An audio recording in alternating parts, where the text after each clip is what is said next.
আমার রসুল ইসলাম প্রচার করার জন্য তাইফের গেটের সামনে 21 দিন পর্যন্ত দাঁড়িয়েছিল। তখন সাহাবায়ে একরাম বলে, ইয়া রাসূলুল্লাহ, ওরা তো গেট খুলতেছে না, চলুন এবার চলে যাই। তখন আমার রসুল বলে, যতদিন পর্যন্ত তারা গেট না খুলে আমি এই গেটের সামনে থাকবো, তাদেরকে ইসলামের দাওয়াত দিব। শেষমেশ তাইফের যুবকেরা আমার রসুলকে পাথর মেরে মেরে কত বিক্ষত করেছে। একবার নয়, দুইবার নয়, তিনবার বেহুশ করেছে।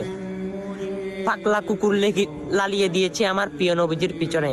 আমার প্রিয় নবীজিকে নানান অত্যাচার, গালি তারা আল্লাহ পর্যন্ত সহ্য করতে পারে নাই, তবু ইসলামের দাওয়াত দেওয়া বন্ধ করে নাই।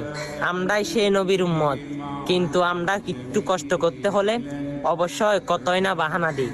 চলুন না ভাই, আজকে ইসলামের খাতিরে, ইসলাম প্রচারের রক্ষার্থে এই তাইফের ঘটনাটা সবার কাছে ছড়িয়ে দিই। আপনার কারণে কেউ যদি শুনে, আমার প্রিয় নবীজির সঙ্গে ইনশাআল্লাহ আপনিও জান্নাতে যাইতে পারবেন। আমিন।